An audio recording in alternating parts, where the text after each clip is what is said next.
Perkenalkan, nama saya Kevin Nego dengan NPM 2207051028 dari Prodi Manajemen Informatika, Fakultas Matematika dan Ilmu Pengetahuan Alam, Universitas Lampung. Jadi di video kali ini saya akan menjelaskan mengenai kalimat efektif, yang mana tugas ini merupakan tugas untuk kami dari kelompok 6 dari mata kuliah Pendidikan Bahasa Indonesia. Oke, kita langsung masuk ke pembahasannya, yang mana di kalimat efektif ini kami akan menjelaskan mengenai pengertian kalimat efektif, kemudian ciri-ciri kalimat efektif, dan juga unsur-unsur kalimat efektif, cara membuat kalimat efektif tersebut, kemudian identifikasi masalah yang terjadi dalam penulisan kalimat efektif, serta solusinya, kemudian juga ada peran EYD dalam membuat atau dalam penulisan kalimat efektif. Oke, kita langsung masuk ke pengertiannya. Nah, berikut adalah pengertian kalimat efektif. Kalimat efektif adalah kalimat yang mampu menyampaikan informasi dengan jelas, tepat, dan efektif. Kalimat efektif harus dapat membantu pembaca memahami maksud dan tujuan penulis. Kalimat efektif juga dapat membantu mengkomunikasikan ide dan gagasan agar lebih mudah dimengerti. Kalimat efektif dapat dikenali dari beberapa ciri-ciri seperti kelogisan, kepaduan, kesejajaran, kehematan, kevariasian, dan juga kefokusan. Oke, kita langsung masuk aja ke pembahasan materi yang kelogisan. Nah, di sini ada bagian kelogisan. Kalimat efektif harus logis. Artinya, kelogisan kalimat adalah kalimat yang ditulis dapat diterima oleh akal dan penulisannya sesuai dengan ejaan atau kaidah yang berlaku. Kalimat dikatakan logis jika logika mendukung wujud kalimat itu. Sebuah kalimat yang sudah benar strukturnya, ejaannya, kata atau frasenya dapat menjadi salah jika maknanya lemah dari segi logika berbahasa. Nah, di samping ini kita bisa melihat contoh yang sudah saya berikan, yang sudah saya paparkan di sini, tidak logis dan juga logis. Di kalimat 1A ini menjelaskan kalimat acara berikutnya adalah sambutan Bapak Rektor Universitas Lampung, waktu dan tempat kami persilahkan. Nah, di kolom keduanya, kolom B ini bagian logis. Nah, kita harus fokus ke kata yang bercetak warna merah. Waktu dan tempat kami persilahkan. Kan di bagian B, di bagian logisnya, acara berikutnya adalah sambutan Rektor Universitas Lampung, Bapak Sugeng P. Haryanto, kami persilahkan. Atau 1C, acara berikutnya adalah sambutan Bapak Sugeng P. Haryanto sebagai Rektor Universitas Lampung, Bapak kami persilahkan. Nah, jika teman-teman belum paham maksud dari tidak logis dan logis, apa perbedaannya, kita masuk ke penjelasan tabel di samping. Oke, kalimat 1A yang ini, itu termasuk kalimat tidak logis. Ketidaklogisan kalimat terletak pada penggunaan frase, waktu, dan tempat ini. Nah, pada kalimat tersebut, Rektor Universitas Lampung yang akan memberikan sambutan, tapi mengapa yang dipersilahkan adalah waktu dan tempat. Nah, jadi kan ini merupakan tidak logis gitu. Penggunaan frase tidak logis, waktu dan tempat yang berada pada kalimat 1A ini itu tidak tepat. Jadi dapat diperbaiki dengan mengganti kata yang tidak logis tersebut dengan mempersilahkan rektor untuk memberikan sambutan. Nah, jadi kita sudah ada gambaran nih ya, penjelasan juga mengenai tidak logis dan juga logis. Oke, kita back dulu kembali setelah kita mendengarkan penjelasan kelogisan. Next kita ke bagian kepaduan. Nah, di bagian kepaduan ini kita akan disampaikan bahwasanya kepaduan itu adalah hubungan yang padu dalam kalimat antara kata atau kelompok kata sehingga memiliki kesatuan pikiran dan koherensi yang baik. Ciri-ciri kepaduan kalimat terlihat pada adanya keterkaitan makna antar data dalam kalimat. Kepaduan atau koherensi yang baik dan kompak adalah hubungan timbal balik yang jelas, baik dan jelas antara unsur-unsur kata atau kelompok kata yang membentuk kalimat itu. Bagaimana hubungan antara subjek dan predikat, hubungan antara predikat dengan objek, serta keterangan-keterangan lain yang menjelaskan tiap-tiap unsur pokok. Nah, di sini seperti yang tadi, kalau bisa di ketidakpaduan juga ada contoh ketidakpaduan dan juga kepaduan. Kita fokus, teman-teman fokus ke yang kata bercetak warna merah. Karena ini merupakan inti-inti yang harus diperbaiki nantinya. Nah, di ketidakpaduan ini di kalimat 3A ada saya pun akhirnya saling memaafkan. Kemudian ada 4A ini, Raihan sangat menyayangi kepada adiknya.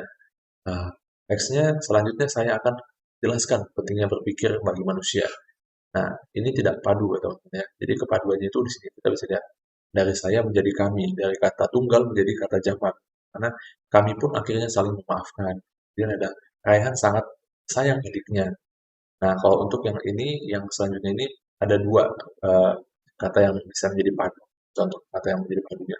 Dari selanjutnya saya akan menjelaskan pentingnya berpikir bagi manusia, atau selanjutnya saya akan menjelaskan pentingnya berpikir bagi manusia. Nah, jika teman-teman masih belum eh, bisa nangkap gitu apa yang bedakan antara keduanya, kita bisa lihat penjelasan tabel di samping ini. Oke. Kalimat 3A yang ini tadi, penggunaan kata ganti orang pertama, tunggal, saya sebagai subjek pada kata saling memaafkan sebagai predikat, eh, predikat perubahan menjadi tidak tepat. Kata ganti orang yang jamak seperti kata kami akan lebih tepat eh, digunakan. Kalimat 4A yang ini, oke, ketidakpaduan disebabkan oleh tidak tepatnya pemakaian kata depan kepada atau bagi di antara predikat dan objek, objek menderita. Pada contoh 4A, predikat yang terdiri atas kata kerja transitif dapat berhubungan langsung dengan objek tanpa kata depan kepada atau bagi. Oke, jadi berikut adalah penjelasan dari ketidakpaduan dan kepaduan. Oke, kita back dulu ke bagian tadi. Nah, setelah kita ke logisan kepaduan, kita masuk ke bagian kesejajaran. Nah, di kesejajaran ini kita akan dijelaskan bahwasanya kesejajaran adalah kalimat yang memiliki kesamaan bentuk, makna, dan perincian sehingga memudahkan pemahaman. Nah, di sini dibagi menjadi dua bagian, yaitu kesejajaran bentuk dan juga kesejajaran makna. Oke, kita masuk ke penjelasannya. Kesejajaran atau paralisme belum bentuk membantu memberi kejelasan dalam unsur gramatikal dengan mempertahankan bagian-bagian yang sederajat dalam konstruksi yang sama.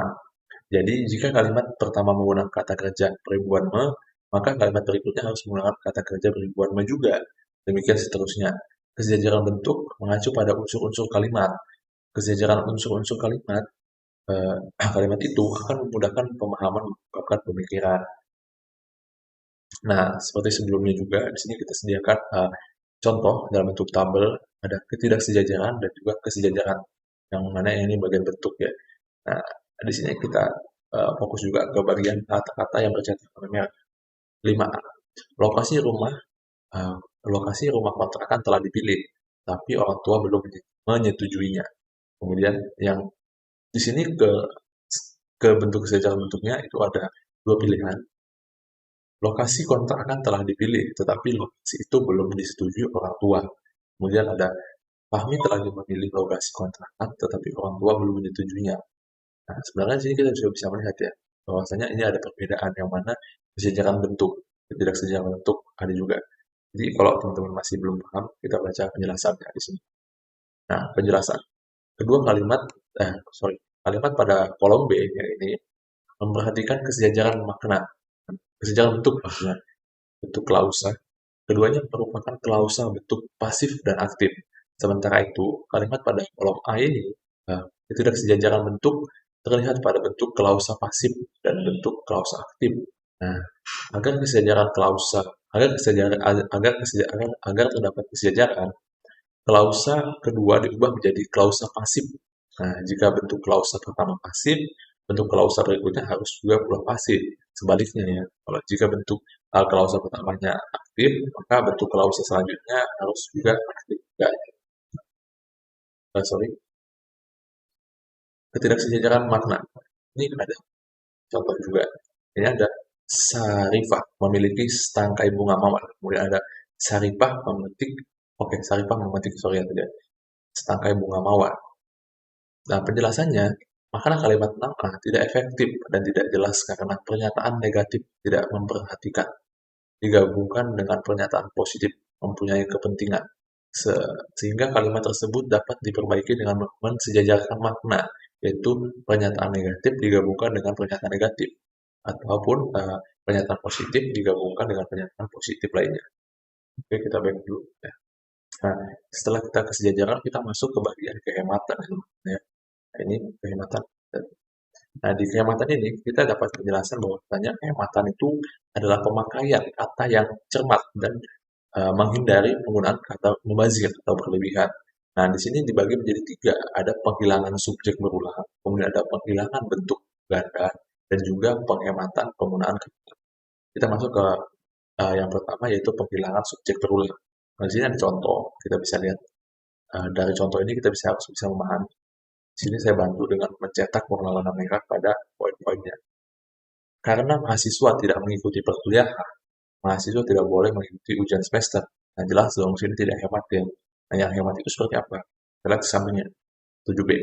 Karena tidak mengikuti perkuliahan, mahasiswa tidak boleh ujian semester. Nah, di sini kan udah ada penghematan atau penghilangan ya. Subjek berulang, mahasiswa di sini ada dua, sedangkan di sini satu mahasiswa. Nextnya yaitu penghematan penggunaan kata. Seperti yang tadi, fokus kepada bagian kata bercetak merah. Nah, di bagian kalimat 8A ini, setelah data-data penelitian dikumpulkan, peneliti dapat melakukan tahap analisis. Nah, jelas di sini tidak hemat. Hematnya bagaimana? Kita lihat sampingnya. Setelah data penelitian dikumpulkan, peneliti dapat melakukan tahap analisis. Nah, di sini kan ada penggunaan katanya.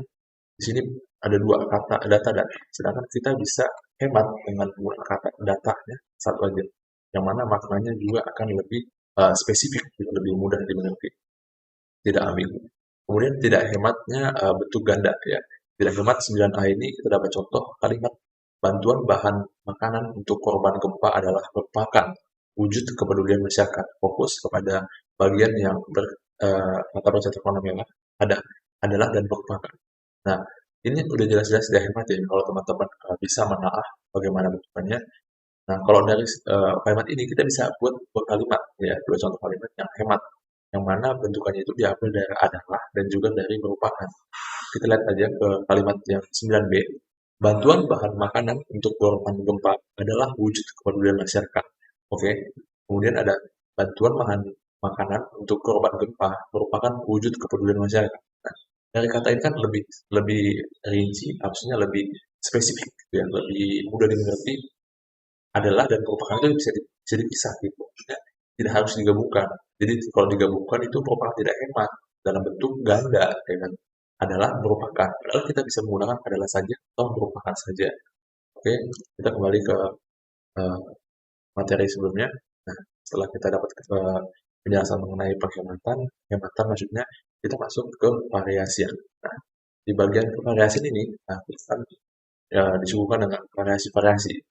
Penjelasannya, dalam penyusunan karya tulis ilmiah, kalimat-kalimat yang digunakan perlu memperhatikan kevariasi kalimatnya. Oke. Variasi ini akan memberikan efek yang berbeda.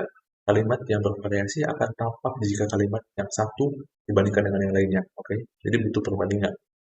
Graf 1144 menegaskan bahwa variasi tidak lain daripada menganeka-ragamkan bentuk-bentuk bahasa agar tetap terpelihara minat dan perhatian orang. Nah, di sini ada berbagai macam variasi, dimulai dari variasi sinonim, ada variasi kata, variasi sinonim kata, variasi panjang pendek kata, kemudian ada variasi aktif pasif, variasi kalimat, variasi jenis kalimat, kemudian ada variasi pola kalimat. Kita masuk ke penjelasan variasi sinonim kata. Nah, variasi berupa sinonim kata pada hakikatnya tidak berubah isi atau amanat yang akan disampaikan. Variasi ini rata-rata digunakan penulis untuk menarik minat dan perhatian pembaca. Nah, perhatikan contoh berikut ini ya. Kayak seperti tadinya, kita harus fokus ke bagian warna merahnya. Saya bisa bantu untuk menelaah atau lebih fokus gitu ya. Tidak ada variasi sinonim kata dan memiliki sinonim kata. Oke. Jadi apa perbedaannya? Kita baca. Dari renungan itu, penyair menemukan suatu makna yang baru, suatu makna kebenaran yang menjadi ide sentral yang menjiwai seluruh puisi. Nah, sedangkan di sini kita bisa memiliki yang bagian memiliki variasi sinonim kata. Dari renungan itu, penyair menemukan suatu makna, suatu realitas yang baru, suatu kebenaran yang menjadi ide sentral dan menjiwai seluruh puisi. Teman-teman bisa lihat perbandingan antara ini 10A dan 10B, maka kita akan menemukan suatu variasi sinonim kata. Oke, next ke bagian variasi panjang pendek kalimat. Ini juga sangat penting ya dalam penulisan karya-karya ilmiah. Nah, penggunaan panjang pendek penggunaan panjang pendeknya struktur kalimat dapat mencerminkan pikiran pengarang. Seorang pengarang akan menggunakan rangkaian kalimat panjang dan memberikan penekanan pada bagian yang diinginkan selanjutnya. Ia pun akan menggunakan kalimat yang pendek hingga panjang. Pendek kalimat memberikan variasi yang tidak membosankan. Kalimat panjang dan pendek dapat memvariasikan kalimat. Kalimat dalam karangan perlu diselang selingkar, sehingga karangan tetap menarik perhatian. Perlu diingat, variasi panjang pendek kalimat jangan sampai mengurangi kejelasan isinya. Jadi di sini ditekankan bahwasanya kita boleh menggunakan kalimat panjang pendek asalkan catatannya tidak mengurangi kejelasan isi atau bahkan berubah keterangan isinya.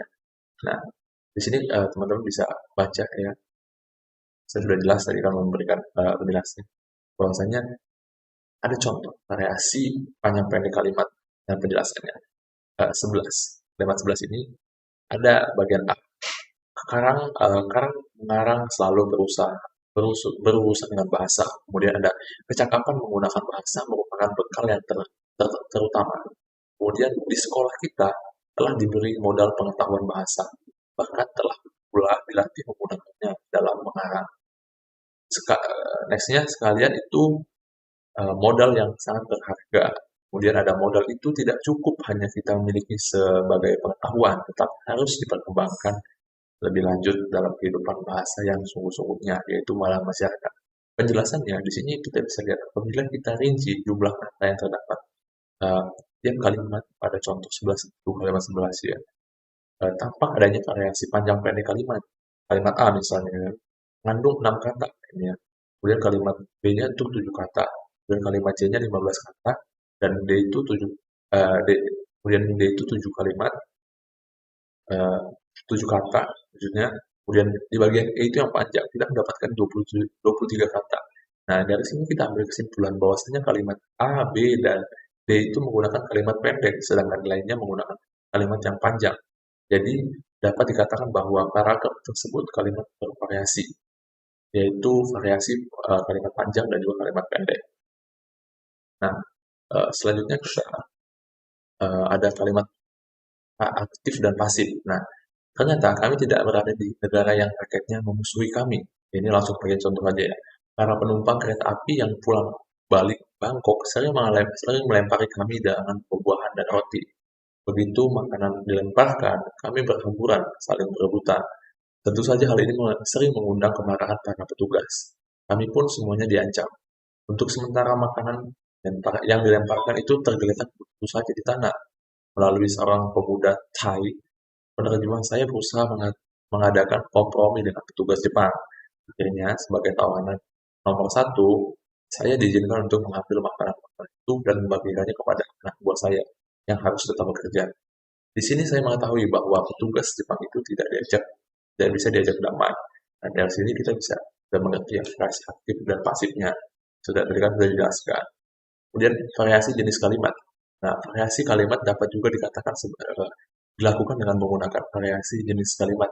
Dalam bahasa Indonesia ada 3 jenis kalimat, yaitu kalimat perintah, kalimat tanya, dan juga kalimat perintah. Contohnya, untuk menyatakan sesuatu, penulis akan menyatakan dalam kalimat berita. Namun, hal ini bukan berarti untuk memberikan informasi tidak dapat menggunakan kalimat tanya atau kalimat perintah. Justru keefektifan kalimat dapat dilakukan dengan menggunakan variasi-variasi jenis kalimat. Oke. Kemudian ada variasi pola kalimat. Adanya variasi pada pola kalimat dapat menghindari kebosanan. Posisi subjek yang ada di awal kalimat dapat diubah menjadi di akhir kalimat. Misalkan kalimat subjek predikat objek dapat diubah menjadi objek predikat subjek atau yang lainnya. Oke. Jadi berikut penjelasan dari pada materi ini. Kemudian kita break dulu. Setelah kita selesaikan penjelasannya, kita back ke bagian. Nah, setelah kita dapat variasi, kita kefokusan. Oke, kita masuk ke bagian kefokusan di sini teman-teman ya. Nah, di kefokusan ini kita dapat pengertian bahwasanya kefokusan adalah pemusatan perhatian pada bagian kalimat tertentu. Sebuah kata yang biasanya diletakkan pada awal kalimat adalah kata yang dipentingkan.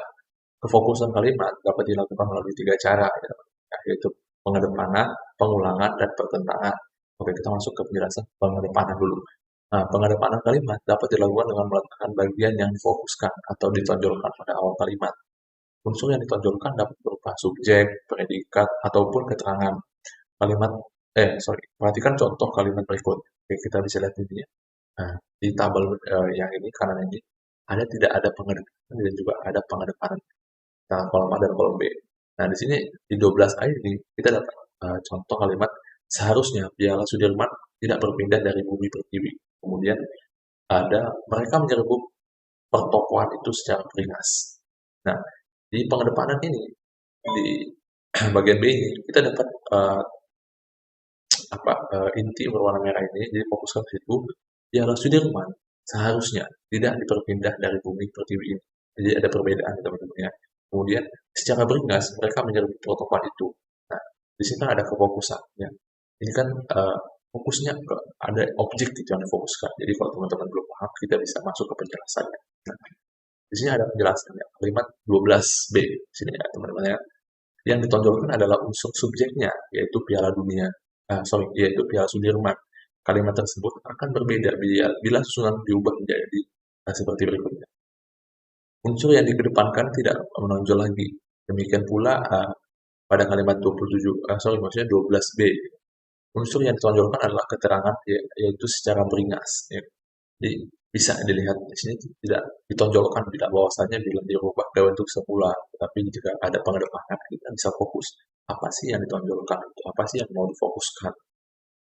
Next ke bagian berikutnya yaitu ada pengulangan. Nah, unsur yang akan difokuskan dapat ditempuh melalui pengulangan bagian yang difokuskan.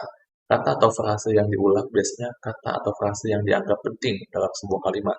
Maksudnya ada kalimat A ketidak pengulangan dan ada pengulangan. Oke, kita masuk ke 13A ini. Contohnya, pandai bergaul, berbicara dan membujuk orang adalah modal utama seorang pialang. Nah, sedangkan di bagian pengulangan ini ada pandai bergaul, pandai berbicara, dan pandai membujuk orang adalah modal utama seorang pialang. Nah, di sini kita bisa lihat ya teman-teman ya, ada pengulangan kata di sini. Pandai, pandai, pandai. Yang mana ini akan membedakan makna. Oke. Tetapi biasanya teman-teman sebelum paham, kita masuk ke contoh penjelasannya. Contoh 13B di sini teman-teman ya. Fokuskan pada kata yang bercetak warna merah. Menunjukkan pengulangan pada kata pandai, yaitu pandai bergaul, pandai berbicara, dan pandai membujuk. Pengulangan kata pandai pada kalimat tersebut, pada ragam tersebut tidak dikatakan mubazir, karena kata-kata tersebut berfungsi untuk mempertegas pernyataan. Apabila kita memperhatikan contoh 13A, ini, kata pandai hanya muncul satu kali saja. Kemunculan kata pandai yang diulang 3 kali tentu memberikan kesan yang berbeda, tapi tidak mubazir dalam konteks ini. Nah, kemudian ada pertentangan di bagian terakhir ini. Fokus suatu gagasan dapat pula dilakukan melalui pertentangan. Maksudnya apa? Kata yang ingin difokuskan ditempatkan dalam suatu posisi pertentangan. Perhatikan contoh berikut teman-teman ya.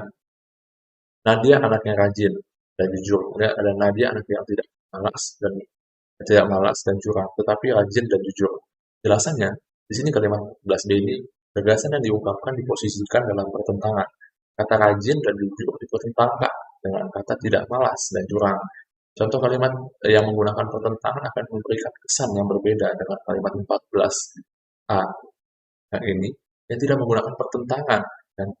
Nah, jadi itu merupakan penjelasan dari materi ini, yaitu pertentangan. Nah, jadi pada intinya kalimat efektif ini sangat penting dalam komunikasi, baik dalam bentuk lisan maupun tulisan. Oleh karena itu, penting untuk terus berlatih dan menyusun kalimat efektif. Oke? Jadi untuk teman-teman yang ingin menyusun kalimat efektif, lebih baik untuk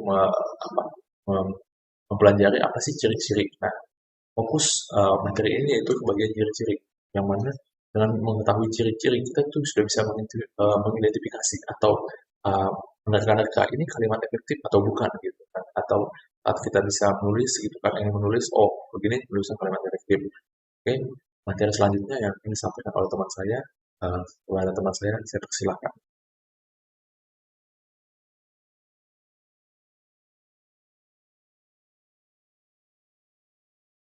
Oke teman-teman, setelah kita menjelaskan pengertian kalimat efektif beserta dengan pengertiannya, kita masuk ke bagian unsur-unsur kalimat efektif. Nah, untuk membuat kalimat efektif, Anda harus memahami unsur yang terlibat. Unsur ini termasuk subjek yang jelas, verba yang kuat, objek yang jelas, keterangan yang lengkap, kemudian juga ada struktur yang tepat, dan juga penggunaan kata yang tepat. Dengan memperhatikan unsur-unsur di atas, kita dapat membuat atau apa ya istilahnya? Ya membuat lah ya, kita dapat membuat kalimat yang efektif dalam menyampaikan pesan. Semua ini akan membuat Anda dapat menyampaikan apa yang menjadi tujuan dari pesan, yang menjadi fokus. Yang pastinya kita sudah mengetahui ciri-ciri terlebih dahulu dari kalimat efektif tadi. Kita bisa mengetahui dan juga kita bisa menambah pengetahuan kita dengan mengetahui unsur-unsur kalimat efektifnya. Di sini ada subjek yang jelas, ya kan, ada verba yang kuat, kemudian ada objek yang jelas, keterangan yang lengkap, struktur yang tepat, dan juga bahasa yang tepat. Next. Assalamualaikum warahmatullahi wabarakatuh. Perkenalkan, nama saya Revi Eka Prayoga dengan NPM 207051030. Dalam kesempatan kali ini saya akan melanjutkan materi dari kawan saya, yaitu cara membuat kalimat efektif. Untuk membuat kalimat efektif, Anda harus menggunakan kata-kata yang tepat.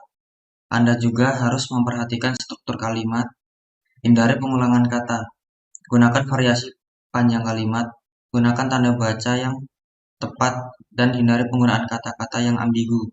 Selain itu, Anda juga harus memastikan bahwa kalimat yang Anda gunakan kalimat efektif aktif. Anda juga harus menghindari penggunaan kata yang berlebihan dengan menulis kalimat yang pendek dan jelas. Ini hal membantu Anda menulis kalimat yang efektif dan mudah dimengerti. Ya, berikut tips-tips membuat cara kalimat efektif. Yang pertama, gunakan kata-kata yang tepat. Pilih kata-kata yang tepat untuk mengungkapkan ide atau pesan yang ingin disampaikan. Gunakan kamus atau sumber lainnya untuk memastikan bahwa kata-kata yang digunakan memiliki arti yang tepat dalam konteks kalimat. Contohnya, seperti dia menggunakan kata-kata yang tepat untuk menjelaskan hasil risetnya. Dia memeriksa kamus untuk memastikan makna kata-kata dalam konteks yang benar.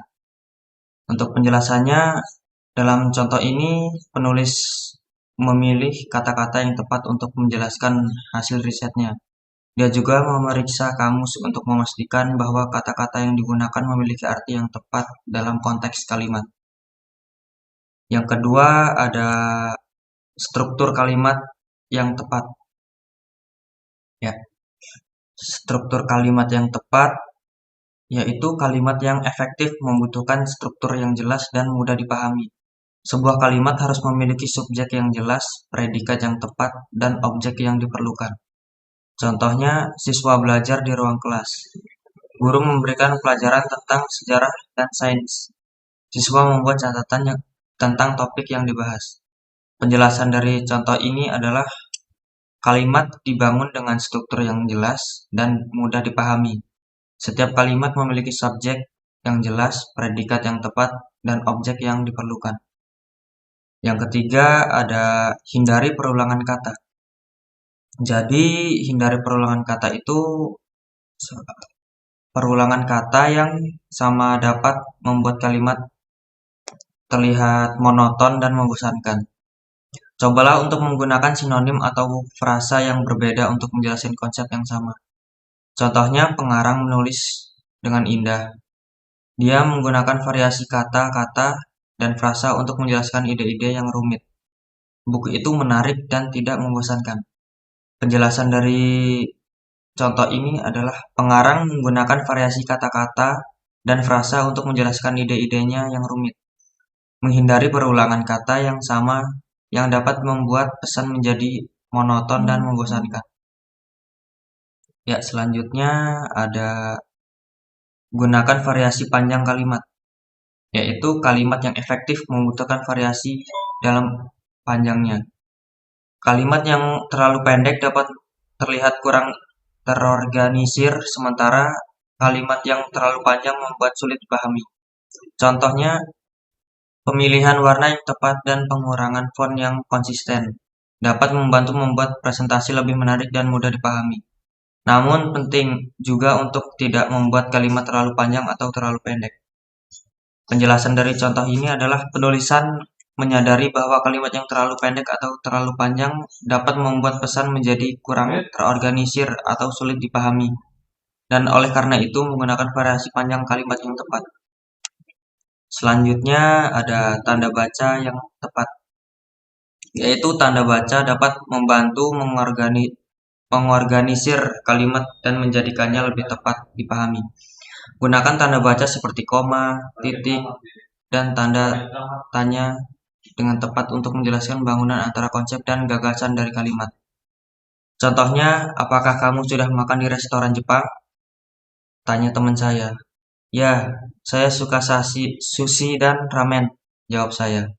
Penjelasan dari contoh ini adalah tanda baca seperti koma dan tanda tanya digunakan dengan tepat untuk mengorganisir kalimat dan menjelaskan hubungan antara konsep dan gagasan dalam percakapan.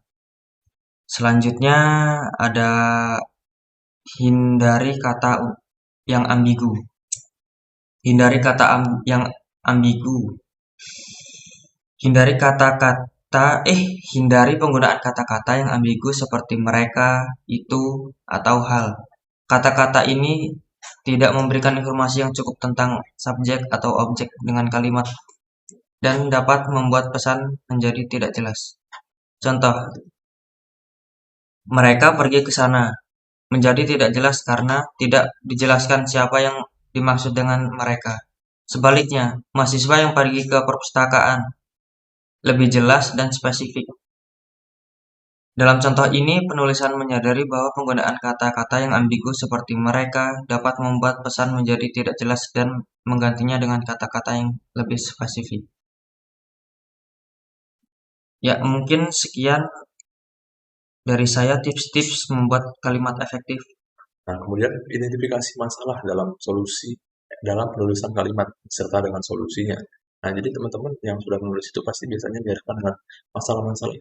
Karena di sini akan saya paparkan sedikit mengenai masalah-masalah dan juga solusinya.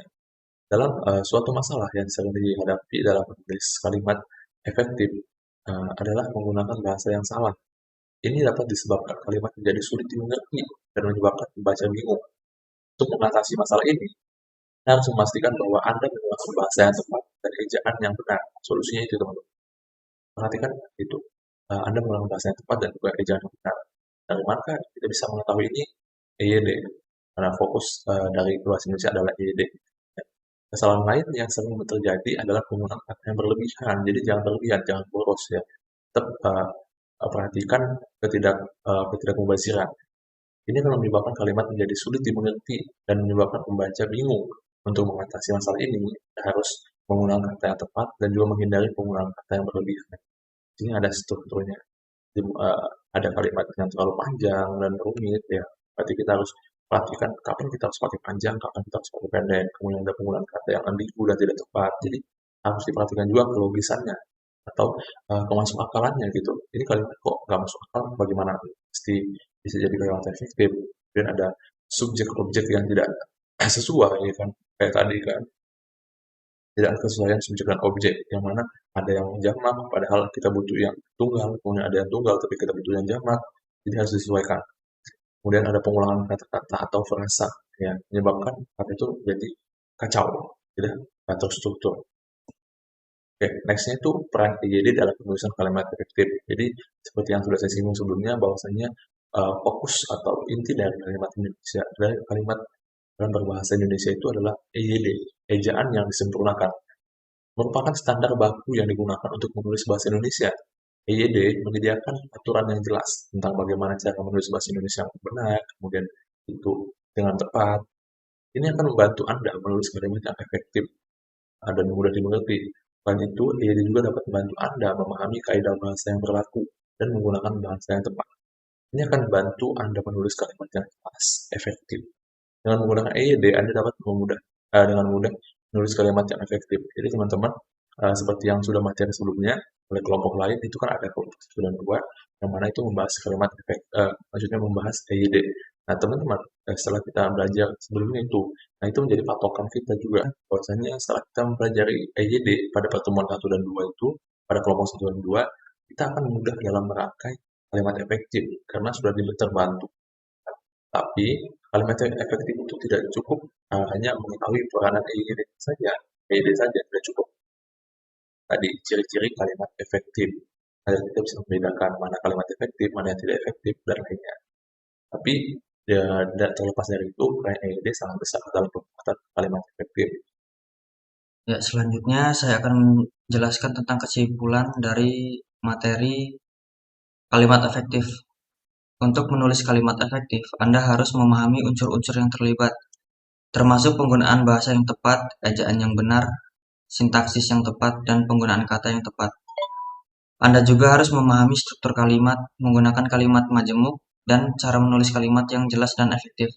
Selain itu, Anda juga harus memahami EYD dan menggunakannya untuk menulis kalimat efektif. Dengan menggunakan EYD, Anda dapat menulis kalimat yang efektif dan mudah dimengerti. Ini akan membantu Anda untuk menyampaikan informasi yang jelas, tepat, dan efektif. Ya, cukup sekian penjelasan dari saya untuk kalimat efektif. Assalamualaikum warahmatullahi wabarakatuh.